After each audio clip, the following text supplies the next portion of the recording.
Well, hello there. My name is Matt Liban. I'd like to welcome you to the Foodscaper podcast, where we dig into the growing profession of foodscaping, one conversation at a time. These are folks who have turned their passion into a profession, designing, installing, and maintaining food-producing ecological landscapes for clients for a living. The more that one spends time with Indigenous folks and starts to understand the approach that place-based culture, the way that they approach landscape relationship, it is not about knowledge at all. It is a process of reciprocity, a process of honoring, and of giving thanks. Get ready to dig into some rich conversations. Let's get growing. Big thanks to our official garden supply sponsor, Epic Gardening, for supporting today's episode.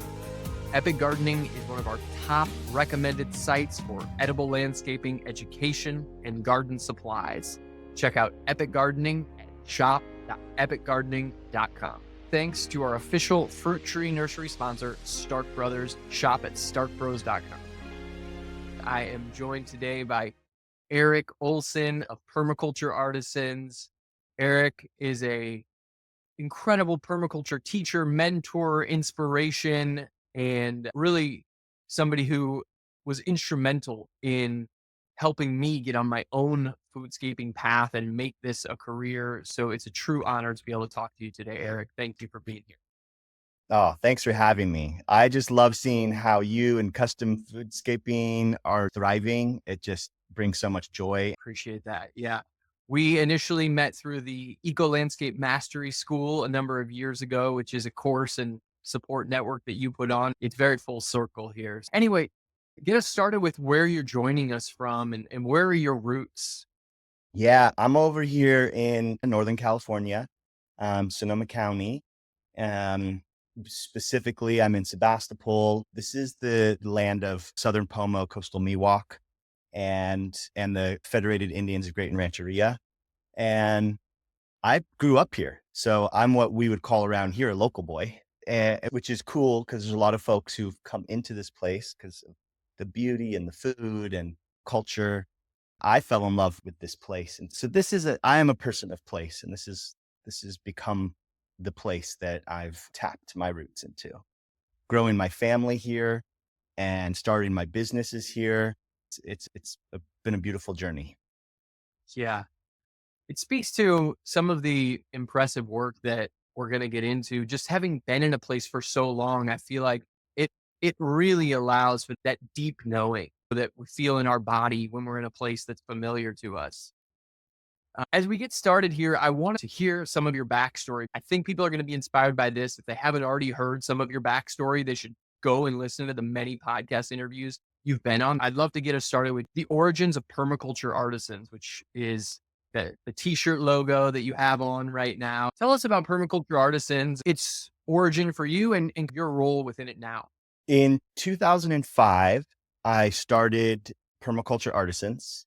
That was born out of really crashing and burning from my previous years as doing activist work, and then getting this health condition, not being able to do what I was doing, but still having skills in permaculture design and a lot of hands-on experience, and realizing I need to find a way to provide for my family.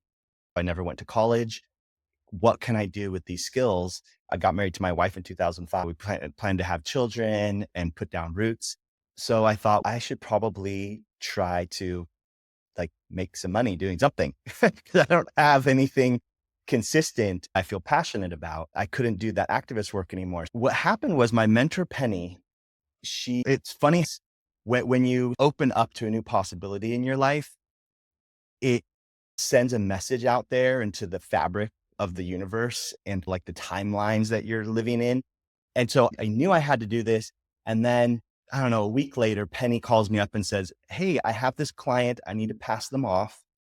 Do you want to think about working for this client of mine?" They were a mile from my house, walking distance. I was, oh, wow, couldn't be more perfect. Okay, let's do it. So my very first client was how I started Permaculture Artisans. I was lucky enough that my client was a very successful business person with amazing ethics. She actually mentored me through that first process. And lucky her, she got a $200,000 install for about $30,000. Because of course I'm like, oh, I'm going to charge $15 an hour for my time, and I'm going to bring in some friends, and we'll just pay them $15 an hour. And so there was no profits, or it wasn't really money making. It was just a break even thing. But that's what got us going. In that year, 2005, planting hundreds of fruit trees and building water harvesting systems and getting paid to do that work, light bulbs went off in my head. We're always scrambling to find the resources and the funding. All my friends who work with nonprofit organizations, which do incredible work, by the way, and are very relevant in the global regeneration, but they're constantly 70% of their time fundraising and trying to get that foundation money and trying to get that donor money. And so this is a system which is person to person that could build soil, catch water, grow food, create good opportunities for folks. So my friend Michael, he's my project manager currently at Permaculture Artisans, best friend since we were 15. He's worked with us for almost 20 years. We always laugh because the first time we were able to buy a blue wheelbarrow happened on that first project. We bought a blue wheelbarrow and we were like, oh my gosh, we could buy a blue wheelbarrow. This is just the most amazing thing that's ever happened because Yeah. we always see those contractors with these really nice wheelbarrows and we can never afford one. And now, of course, fast forward about 20 years and we've got, I don't know, a dozen trucks, excavators, loaders, trailers. We're switching over to electric power tools. That was the origin of Permaculture Artisans. But like many of us start out, I didn't have a contractor's license that first year and it was risky, but I also didn't have experience. So chicken before the egg, how do we do that? And it wasn't until 2007 that I was able to obtain my last contractor's license, C27, and go legit. So it was very scrappy, very much, can we make it to the next project? And at the end of one project, do we even have another project to go to? I don't know. Very challenging psychologically, but also exciting. We've got 23 employees currently. We have a design department, a maintenance department. We have 3 installation crews. We have an administrative team doing estimation, bookkeeping, office management. I'm doing high level business visioning. When there's a big scale issue, it comes to me, but I'm really out of a lot of the day-to-day management of the company at this point. And we've been talking recently, myself and some of the other folks on the manager team. Well, I'm engaging in a lot of really big clients right now, like hundreds of acres, clients who are nonprofit organizations, tribal governments, development businesses. So these are like really big projects with a lot of big players. And that's the majority of what I'm doing for Permaculture Artisans, liaisoning those projects, working into the design concepts, the initial design concepts, Yeah. and helping get these projects going. We've found that's my highest value use at the moment. What's the bread and butter type project for permaculture artisans? If in 30 seconds you had to say, these are the types of projects we do generally.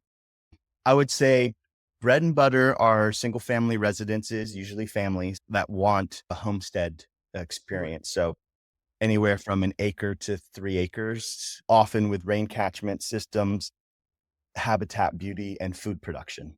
But I'll tell you this, we couldn't operate at the level we are without at least one large client per year. When we don't have like a big client, a project that we're on for 6 months to 2 years, that tends to create stress Yeah. because that's this cushion project and it gives us a sense of security. So we need both. If somebody wants raised beds and fruit trees and they just have 5,000 square feet, is that part of your offerings?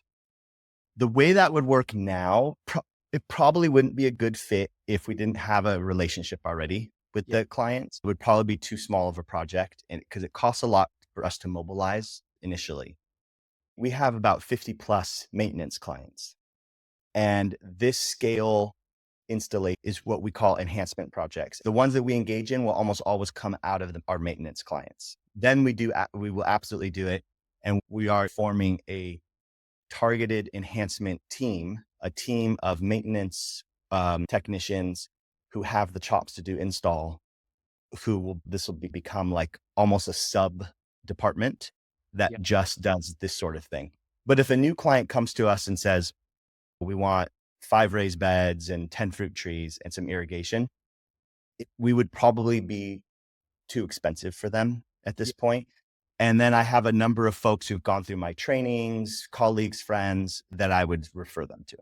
Yeah, I like this idea of mobilization. Sometimes I'll tell people our project minimum right now is like $5,000 or something like that because our cost of mobilization just like starts there.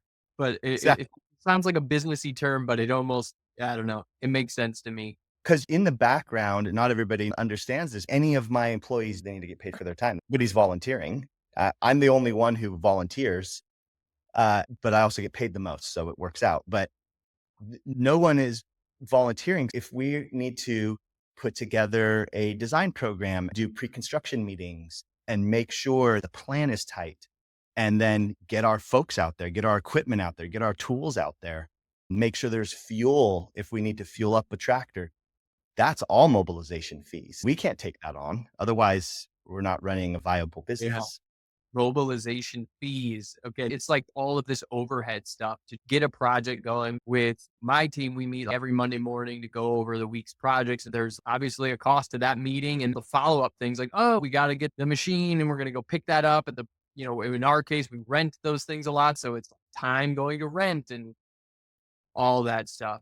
Yeah, someone's making that call, someone's taking it down. You got to move initial capital into that. I want to put a pin in one thing you said, which is the enhancements and maintenance. That's part of the story I tell. I wish I'd been more focused on maintenance and offering that to my first install clients and really putting together the language I need to communicate that because those enhancement projects are so key. They're often don't have a very tight timeline. They're like whenever, anytime this fall's fine. And those are so key to keeping people busy and just like having a large client, like you mentioned, that seems like that's a place you can move people when you need just to keep people in motion and have it pay for itself. But we don't really have huge clients like that. So those kind of enhancement things are really key. I wish I had done that at the beginning as well. Permaculture Artisans went about 14 years before we had a maintenance program. And I'm not much of a maintenance person. Just that's just my personality type is more of a initiator and do the 80. We for years we always talk about the 80-20, and it's like where it takes 20% of the time to do 80% of the work and then 80% of the time do that last 20. And I used to talk to my foreman and say, hey, 20% day, 20% day. And that's to say, hey, take the time to do the detailed fine stuff to make sure that this is like really not just, we got it done. It's awesome, but it's not great. And I'm in that 80% of, we go and we get it done. But that requires more of that lens, what we in our kind of work culture would call the 20% lens of detail, of aesthetic, Yeah. of blowing the wood chips off the pathways at the end of the day. And that's not something that comes to me. My team, as the team got bigger and we assembled really great folks, Nick Dyer spoke at the Foodscaper Summit earlier this year. He started the maintenance program because he has that way of approaching. And oh my gosh, it has saved us. It has literally saved us because winter is so challenging here. How do we keep people employed through the winter? And how do we keep money coming in?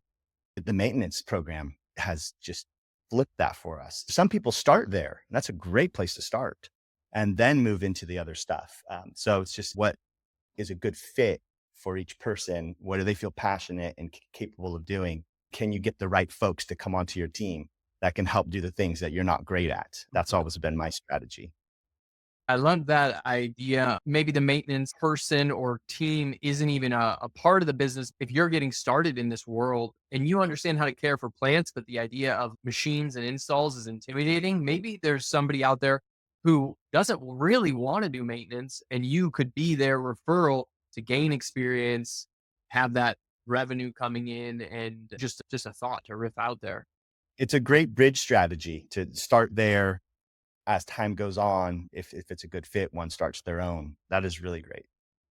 I want to back us up for a second. We're in the nitty gritty of the stuff I love, but one of the things I was really excited to talk to you about is the deeper connection to this work. You mentioned that you got into this as an activist, right?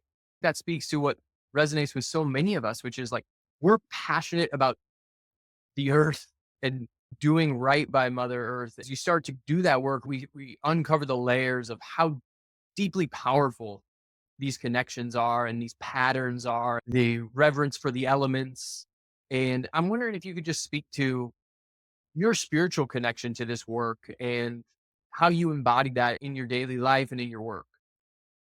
When we're working with the earth, and you and I are, our ancestors aren't from necessarily from this place, from these lands. When we're working with the soils, water, plants, and animals, we can only bring what's been taught to us. We often come with knowledge, right? In the permaculture world, you take a class, you go to college and learn, and you bring your knowledge to the forefront.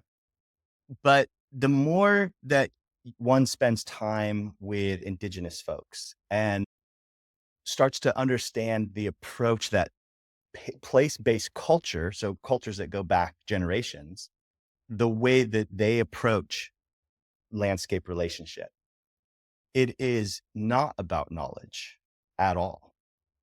It is really a process of reciprocity, a process of honoring, and of giving thanks. So that's rooted in this land that both of us are standing on. When that understanding hit me, it was like heart piercing, because here I am wanting to do the best I can for the world. Like, it's really not about money. It's about doing the good work and being able to provide for my family at the same time. How do I get the work done? When I realized that I wasn't asking permission, my inner world didn't have an intentional reciprocity with the energies and forces of the land. I came with knowledge, I came with good intention. The inner part of me wasn't really a reflection of someone who is deeply listening. We spend a lot of time in permaculture design talking about listening and observation, but the way most of us apply that is very shallow. And that's not really a judgment. It's just because it's taught that way, because it's hard to embody multi-thousand years of tradition in a 2-week design course. That process led me to question, where did my ancestors come from and what kinds of place-based traditions did they have? Because one thing that can't be taken away from any human on earth is that we all come from place-based people. Even if your ancestors migrated, you don't have to go back far to find people in your lineage who lived in some kind of harmony, reciprocity with the land. I went on this journey a number of years ago, and I discovered there are baseline patterns like so I'm talking Northern European ancestry, mostly Nordic. And on my mom's side is more of an Italian, Argentine thing, which is the culture I grew up in. So I was really wanting to fill some gaps. So bringing this all around, that as as I've worked with elders in the Nordic countries who are still tradition keepers, Mm. I've started to incorporate those traditions into the way that I approach the land. What we're finding, because I work with a lot of indigenous folks here, is that it's very aligned with the way folks have done it here for thousands of years. It's a different flavor, very different flavor when you start a project by first giving an offering to the land. Every tribal culture in the States has a different kind of way of giving an offering or a different offering. So it might be part of that if it's appropriate, but you can give your own offering as well. Just to start a project like that, to ask the land permission, it changes the trajectory and the feel of the project. That's how I started to incorporate it. I want to track these particular milestones and points in my life to this moment so that folks understand this has been a many-year journey of depth. to be able to come here. How does that change the way I do my work? Plants respond to, and this is scientifically backed. In the book, The Secret Life of Plants, they refer to this, the science of, I'm spacing on the name of this book, a actually law enforcement polygraph analyst who hooked plants up to polygraph machines and started to track their responses to things like fire threats. And I won't go too deep into that, but essentially science has proven that plants respond to, will bond with people and respond to emotions. I remember you told that story in the Permaculture Institute podcast really beautifully. I want to encourage people to check out your expanded version of that story in that recent podcast interview you had. Indigenous folks of these lands have been doing that for 10,000 plus years, asking a plant, making an offering to a plant before they harvest. In my tradition, we not only make that offering, but we tell the plant what we want to use it for. Mm. Am I using it for medicine? Am I using it for food? What parts of the plant am I using? Root, stem, flower, leaf, fruit, seed? What is my purpose? We tell the plant the purpose and ask it to bring that to us in that process. And so 25 years I've been working the land, and I am a baby. I know nothing. I know nothing. I can share knowledge, but don't come to me for knowledge, because what we're going to do is spend time listening. That's the very first thing that we do. When I walk out onto a new site, just yesterday, I was doing a site visit, trying to have a conversation with a client, but then I'm noticing in the corner of my eye, this little agitated movement of a flying insect. And oh, there's 2, 3, 4. Oh, there's 5, 6 of them. And they're out of the court. And then, oh, there's a yellow jacket nest right there. To be able to be tuned in enough to be paying attention to those kinds of patterns increases your ability as a designer 100-fold. The way the spiritual side comes in is with reciprocity and letting that be the thread the rest of the project follows. Do you have any practices within permaculture artisans culture that you feel like exemplifies this ethic? No, not at this point. I wish we did. I have folks who've worked for me for 20 years, and we're reflecting where we're at. What happens when you have that much loyalty and commitment and time is all those folks are locked in to what they do. There is some resistance to change because it's, man, we've been doing it like this for 20 years. We're working hard. We're seeing results. From a culture point of view, as businesses mature, and if we're lucky enough to have people stay on for long periods, they become stakeholders in the cultural process. If we want to shift or enhance the cultural container, it's a process that takes collective voice. And I certainly, on all the projects I go on, I make an offering is the very first thing I do. And a lot of my clients currently, they're very much aligned. Like that, like sometimes that's why I'll even get hired back. We're all operating at this level. This is the kind of person we want to have on our team. Others could care less, like whatever, just do my project for me, please. It's helpful to have multiple abilities to meet clients in different places that they're at in the process. Thanks for sharing that. I can't help but chuckle ever so slightly because I feel like you are just in California, man. It's awesome that you get to work with people that it sounds like who get that, and that California seems to have a culture of greater understanding than a lot of parts of the country around the need for reciprocity and the need for us to have business practices that go beyond just the numbers and the scope of work that we're talking about, right? This is really important, sacred stuff. It's not easy to talk and educate folks about it, but sometimes it's a process for people and they don't always know why they hired you.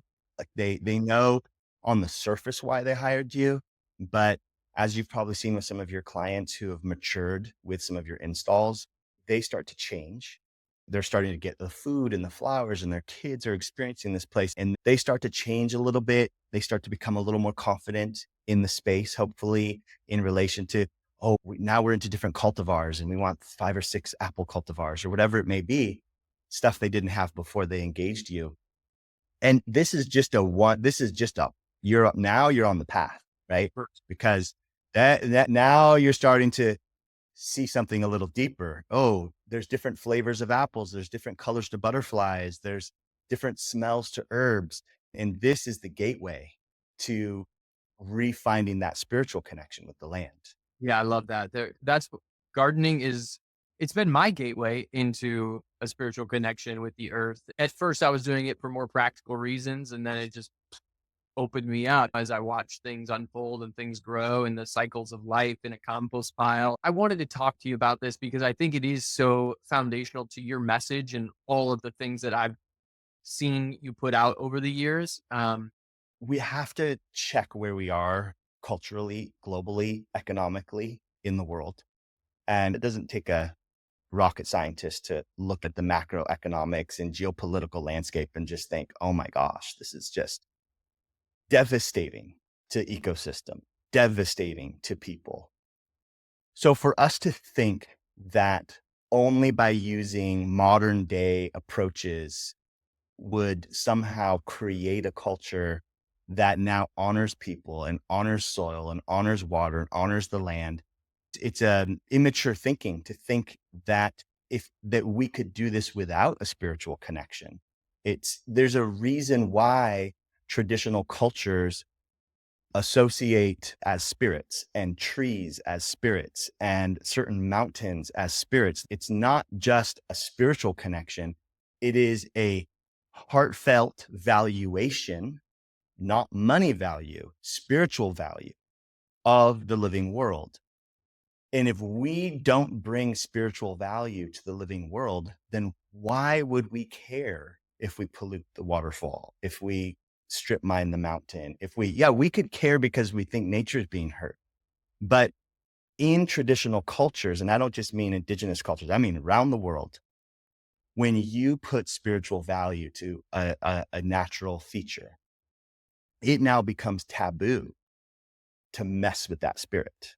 You pollute that waterway, you are likely going to get sick. Your offspring may die. These are the old stories, right?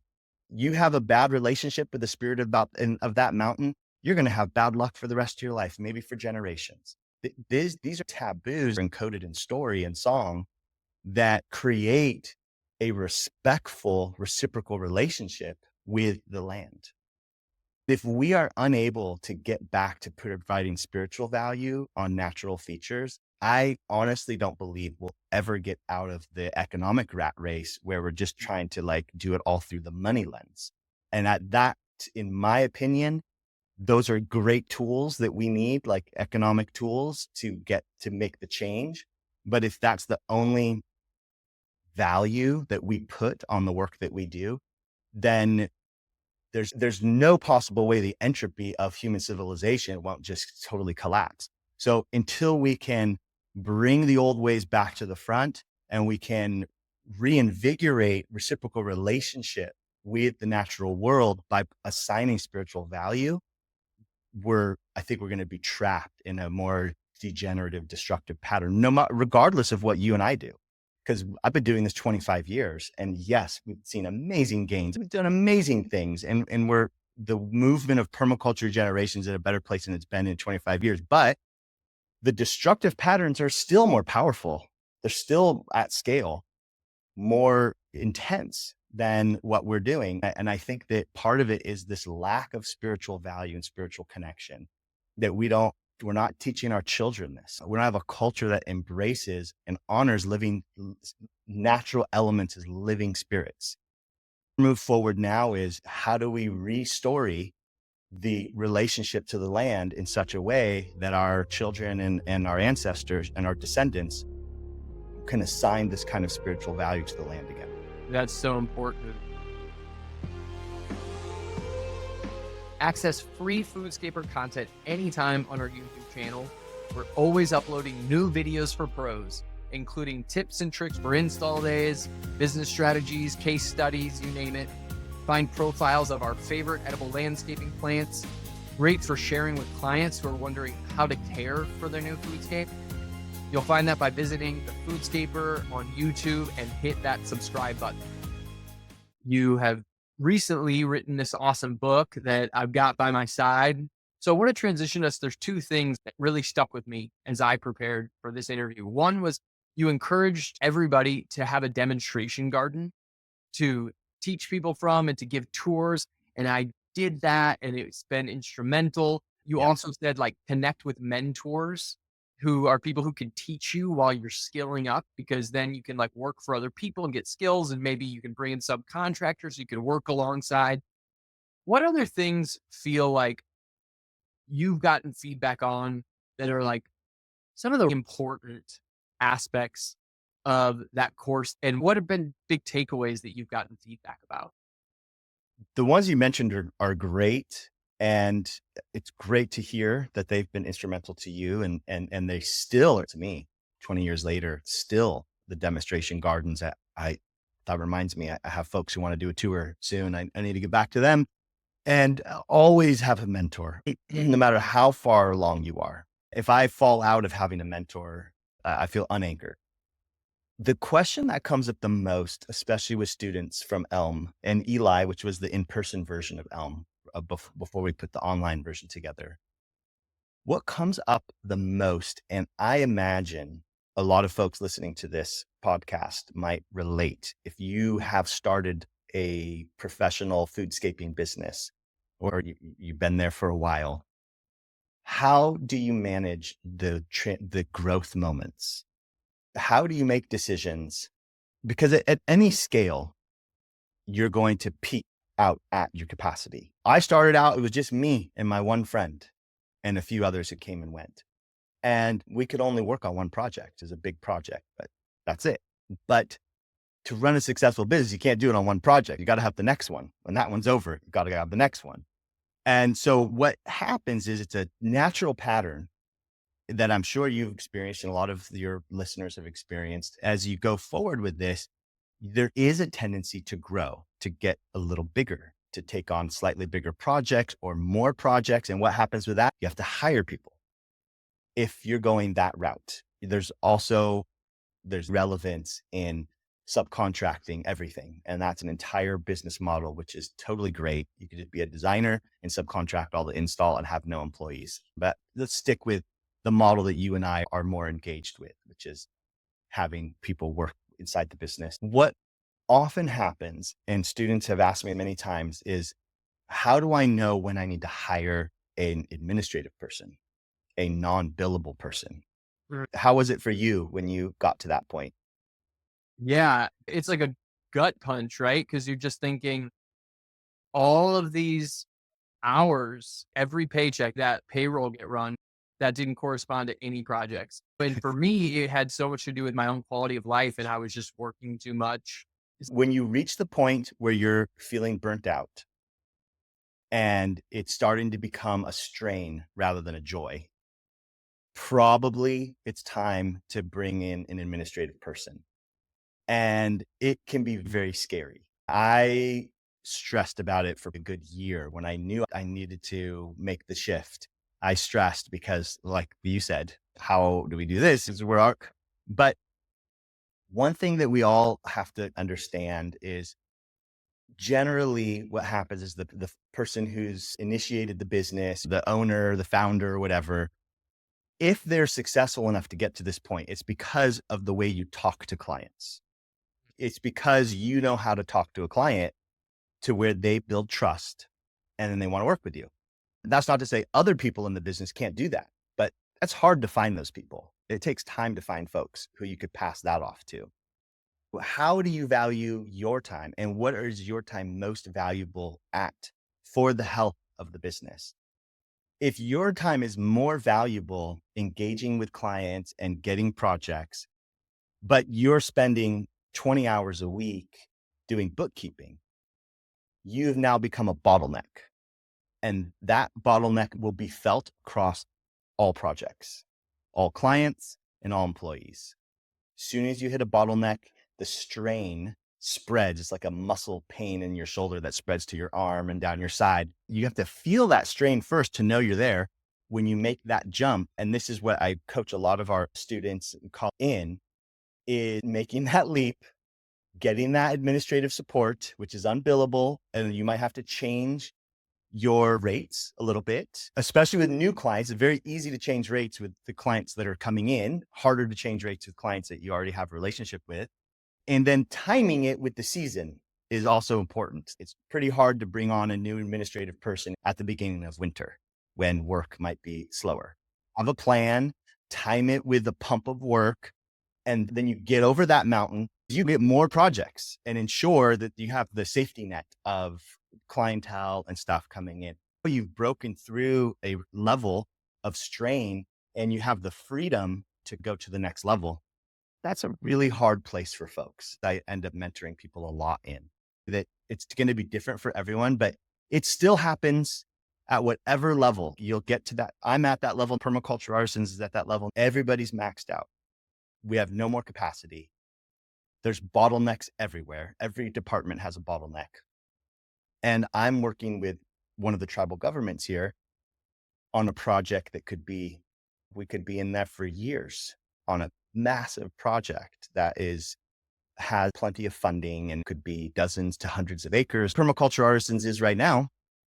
We couldn't serve that community to what they need Yeah. because we're strained in that capacity. So we always have to keep asking ourselves the questions about, do we want to stay where we are, handle the strain and just mature at this level, which is totally okay?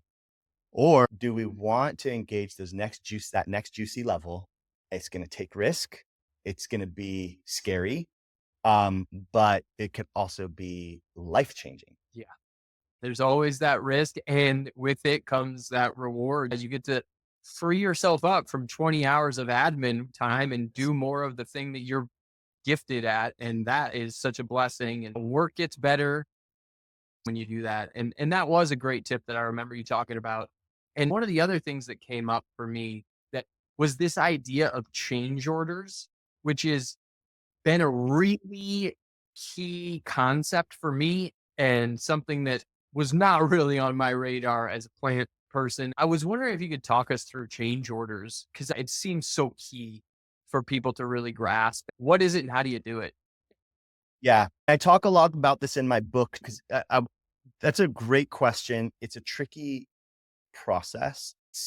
I wouldn't say that we have the slickest, most efficient way of doing it ourselves. I think it's an evolving process. Sometimes the change order process will change. When you go into a project and you've given an estimate, we don't need to get into too big of a conversation of time and materials versus a bid. But those are for folks who have businesses. You probably know these are two different ways that you can estimate the cost of a project. You could do a bid. You say, this project is going to cost $25,325. And the client says, okay, I'm going to get these raised beds in this rain tank in these fruit trees for $25,325. I'm going to sign off on that. Let's do it. So that's one way that we engage clients and create an agreement about the scope of work and how much it'll cost. The other way is to say, we are just going to charge you for the time and materials that we work. And we think it will be around this number. And often there's a range. It's not like a hard number, 25,325. It's like maybe between 8 and 10,000. I think I can get this job done with project and materials. But I'm just going to charge you time and materials, nothing else. So my daily rate, whatever materials we buy, we're going to charge you that. So those are the two ways that you can engage clients on contractual money-based agreements. But there's not a single project, not one, every variable that you can predict all the things that are going to happen. Either one of these two pathways is a guess. When you engage the project and things start to happen, they're going to happen because you discover something that was unknown.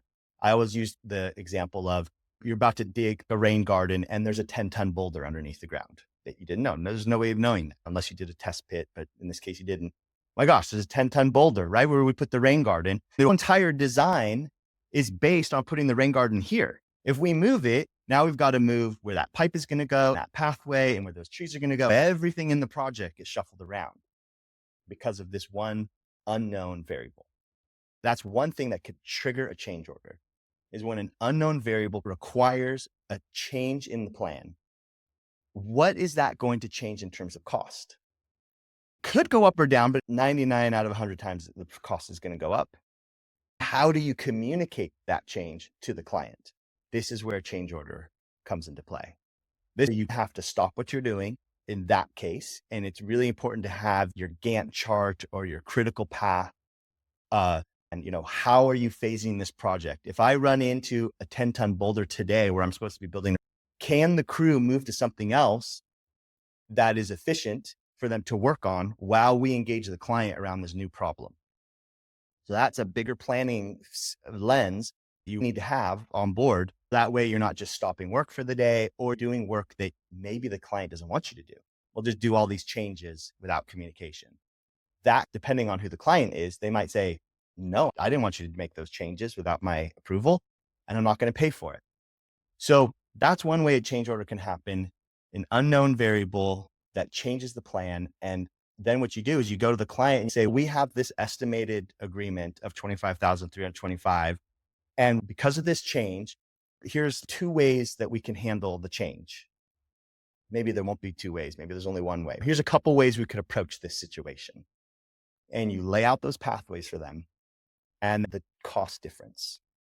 It's going to be another $2,000 to move the boulder out, and we're game on and we go forward. And then maybe the client, okay, well, have them sign that. That's a thing. That's a second contract. It's another contract added to the original. It's not just a verbal handshake. Have it in writing, have them sign it, have the numbers broken down. That's what a change order is. It's an amendment to the original agreement that reflects a monetary labor materials cost change because of something that happened. Now, Yeah. the other most common, probably the most common way that it happens, and I'm smiling because the client changes plans in the middle of the project. Ever had that happen before, Matt? Never.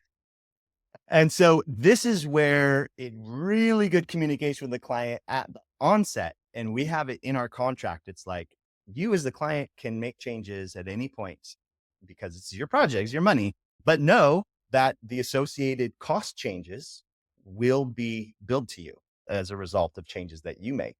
So a client comes out and says, oh, and it's typical for it to happen like on a Friday, and the project manager somewhere and the client's just talking to the foreman or something like that. And it's like, oh, hey, foreman, like maybe Javier, could you just real quick, got the excavator here. Could you move these piles of brush over here? Could you just get those moved? Often the foremen are like, I want to make the client happy. Yeah, sure. Let's hook you up. Ends up spending 2 hours moving a brush pile, which then had a bunch of other associated problems with it. Maybe when in the process of doing that, a stick popped the hydraulic hose off of the excavator. And now you've got a broken hydraulic hose. Ask me if this has happened to me before. And now you've got a broken excavator, a project that wasn't on the original estimate, a client who's just, nah, let's add this and let's add that. And the foreman who's just trying to make them happy. That's a recipe for disaster, because then if you don't track this with the change order as quickly as possible, project manager or the estimator or the designer or the owner, whatever, is okay. I hear that you asked Javier to do these things. Cool, no problem. Here's what it's going to cost to have done. And you got to do it as soon as possible. Do it that Monday. If it was a Friday, you can't wait a week or two, because then invariably what always happens is if you don't track the changes and you don't get signed off on the change orders, you're trying to avoid sending an invoice that reflects changes and the client being like, this is not what we agreed to. Yeah. I don't know what this is.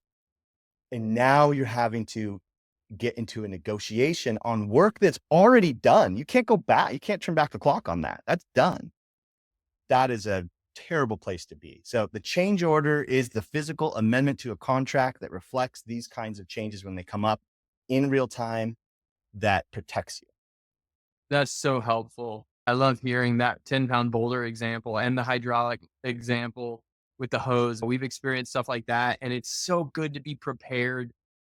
Take a deep breath. I love your advice of just get on it right away. Don't just have a verbal conversation with the client. Get an email sent so that you can CC everybody on your team. Everybody can see it, and then they can see that they've everybody CC'd, and that really helps. And it sounds like you made mention that this is just one of the many things that you talk about in your book.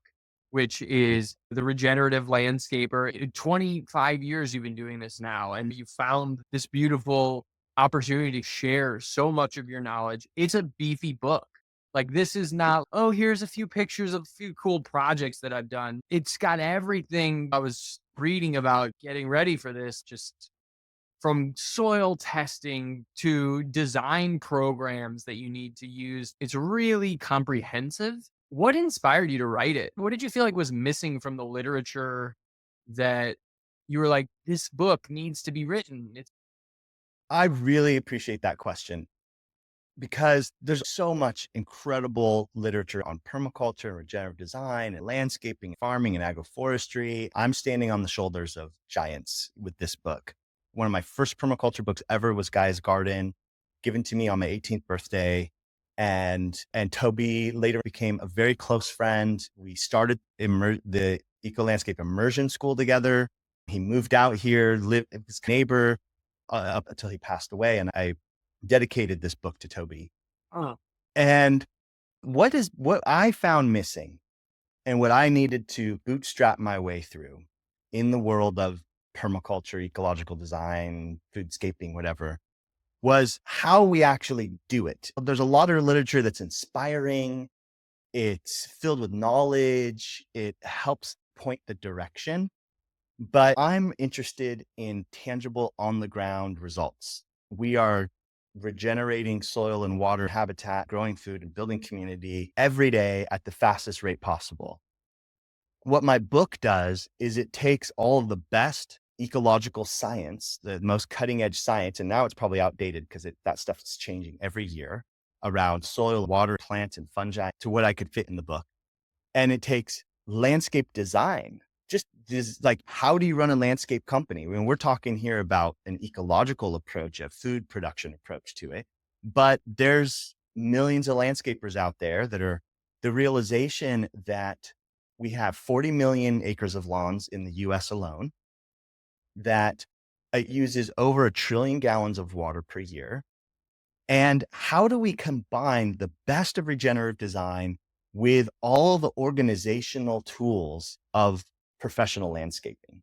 How do we combine these things to get folks who are on the ecological side tools to make this a livelihood, or tools to be able to manage a relationship with somebody that you hired, to ask the right questions and be able to see what's possible on the land? The book is also designed for folks in the landscape industry who want to be doing right by the earth and want to move into an ecological sphere, use the tools of landscape contracting and landscape design to repair the earth. This book combines all those things in a way that has been written to be very tangible, very results based, very implementable. And what I strive to do in the book is simplify the process. There's a lot of complex ways to do things. And like I said, as I mature in these fields, I realize that I know little, and knowledge is less of a thing for me as much as connection and experience. And so the process of putting all this in the book is a way to help people ask the right questions, a way to help people understand the greater implications of the decisions we make in the landscape. And even a small little postage stamp landscape is so relevant to the conversation, is so powerful. We don't need necessarily to all be on 20, 30, 100 acre regenerative ag farms. Those are amazing too. But even the little suburban sphere has relevance and power to transforming communities, to in a way of food resilience, water resilience, to mitigate the impacts of climate change, but not just in a theoretical way, in a how do we actually do this for reals?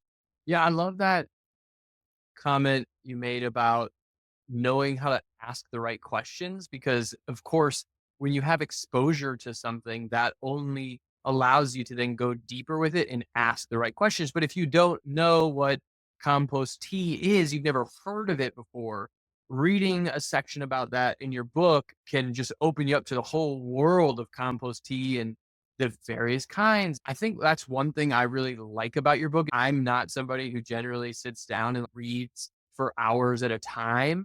You've got like digestible sections throughout the book that make it very easy for me to drink with my morning coffee kind of thing, where I could just pick it up. I can read for 5 or 10 minutes. I can get inspired about something. And I don't feel like I'm in the middle of something that is like, I only got halfway through and now there's something waiting for me on the other end, right? Was there anything about this book that felt really life giving in terms of any sections that stand out? I just felt really called and inspired to that part. Definitely in the process of developing core values. For me, it's the earlier sections of the book talking about observation and listening and how to approach the land in a good way. Those are the most inspiring for me because the bedrock, that's the root, that's the topsoil that it all emerges from. Yeah. And for me, when I was writing, because I write on the book, which I think you probably won't find in any permaculture book, and you probably won't find it in any landscaping book either, what it means to create core values around a single project. I've experienced hundreds of different projects, working with clients, trying to do good stuff on the land with some kind of financial exchange. I have just seen the people side of projects tank all potential. The people side is usually the thing that just screws up the whole project. We've had gardens and farms get bulldozed 5 years later because the couple divorced, sold it off to a developer, and that's heartbreaking. It's just heartbreaking. The social side of the work needs to have, in my opinion, an equal stake in the planning process. This is good because it helps give you red flags. Actually, that's a client I probably should stay away from because now I have tools to look for the social dynamics of a situation, a project, and a client. And no, I don't want to get involved in that. When I was getting into that part of the book, I was feeling more inspired around what is my North Star? What is true for me? What sings to my heart? How can I design a life doing this work that I won't be burnt out, that I feel nourished, that I feel accomplished, that I have purpose? And those come down to your visioning and core value process, which is laid out in the book. So that's one component for sure. One of the principles in permaculture we have is do the least change for the greatest effect, which is always one of my favorite Mm. applicable principles on projects, which is do the least harm.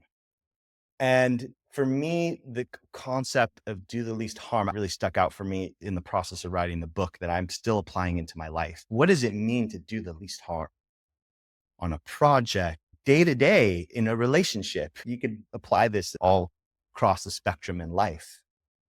I don't have an answer to tell you. You just have to ask the question within the context, whatever that context is. If it's a job, if it's a relationship. And do the least harm means for yourself and others, for the land and the community. And that helps you like thread a needle a little bit to find what is the heartbeat of a thing or what can be the most reciprocal and honor life to its fullest extent when you do the least harm. Because personally, I get sick of going out and building tons of swales and ponds and cutting down eucalyptus forest to plant fruit trees, all things that I've done and will still do. But sometimes in my early days, I would do those things and I would be so chuffed. These days, I have more care for the lizards that were in that space, the tree swallow that was nesting in that tree, the wind protection that eucalyptus tree offered, and the soil microbes. Like those are all things that to me have a voice. And this is what I want to get across in my book to help people understand that all these things can have a voice in your process. You could just ignore them, screw it, move on. That's easy. Or you could allow them to have a voice. And then what that does to the project process, the timing of things, the intensity of a thing. I was with a client yesterday. They want to build this hedgerow, and there's already a hedgerow there, but they don't like the species that are in that hedgerow. But they also want wind protection on the site. They said, we want to cut this hedgerow out and put these other trees in. We could do that, or we could then do 50% removal, allow 50% to be there, and then successionally plant the next species, in a few years start thinning out the old ones. And so then we still have the wind protection, we still have the habitat, we still have photosynthesis, which of course leads to plant exudate exchanges, liquid carbon pathway, microbial nourishment, all these things, without having to be so intense. So these are the moments that I'm looking for now in the work. And it's something I really try to get across in the book. Yeah, I was going to ask you, like, what's inspiring you these days? It seems like that's what's lighting you up. I love that example. And it's been part of my own trajectory too. As I become more comfortable with the work, it's like that care piece. Let's cut out only half of the hedgerow and coaching a client on meeting their goals in a way that also takes care of the earth. I would love to give you the last word here, Eric, and sharing your message with the budding foodscapers of the world here around where your heart is going now. You've written the book, the company's been around for 20 years, and what feels like is in front of you now. For at least 15 years, we've been talking about how do we mainstream the power of permaculture. The Eco Landscape Mastery School and using permaculture artisans as a case study to show that we can make an economy, a regen economy, can restore the land and provide work for folks who then don't have to do destructive things. You can spend your life's energy doing positive things for the land. And I think we're getting close to achieving some in some communities. For me, what's next is to completely transform development into a regenerative force. What I mean by that is working with folks who are building 2, 3, 4, 500 houses and they want to do right by the earth, but then you're building houses. This level of incorporating all of this wisdom that we have in the regenerative design space into how we move forward as a society in all forms of development, whether it's city development, a new apartment complex, new roads, new farms, how we manage parks. Because let's be realistic, all those things are still happening and they're still going to happen. And we're not going to stop the powers that be from building roads. We're not going to stop them from developing into new areas. We could stop them in certain areas on a local level, but on a large scale, these things are going to happen. So how do we bring this wisdom? This is what the Regenerative Landscaper book is pointing towards, to the highest levels of stewardship and development in our societies, and start to move towards what P.A. Yeoman's vision of the keyline city can be realized across the world. That's what's inspiring me now. And I think that the more of us here who get experience and take the time to learn to do this work, many of us are going to be in positions where we can influence the decisions that cities make, that governments make, that big corporations make, to ensure that this work is done in a regenerative way. I think you've shown us a path of inspiration with all the work you've done at Permaculture Artisan. I certainly hope people will geek out on your website and see some of that work, your book, for the wisdom you carry from these 20 plus years on the land. I want to send my gratitude to you for joining us, for sharing your story, for being part of the conference this last year. We are so smitten to be in relationship and hope we can continue sharing and hear your story as it evolves. Thank you again, Eric. Thanks so much for having me. If this podcast inspired you or taught you something new, it would mean so much if you could give us 30 seconds of your time, follow or subscribe to the Foodscaper podcast. And while you're there, if you could give us a 5-star review or rating, that would be so greatly appreciated. These small acts help us grow the foodscaping movement. Thank you for listening to the Foodscaper podcast. Keep growing. Big thanks to our official fruit tree nursery sponsor, Stark Brothers, for supporting today's episode. Stark Brothers offers a survival guarantee on their plants for the first year, and my company, Custom Foodscaping, relies on them every year to source quality fruit-bearing plants. Shop at starkbros.com. Big thanks to our official garden supply sponsor, Epic Gardening for supporting today's episode. Check out Epic Gardening at shop.epicgardening.com.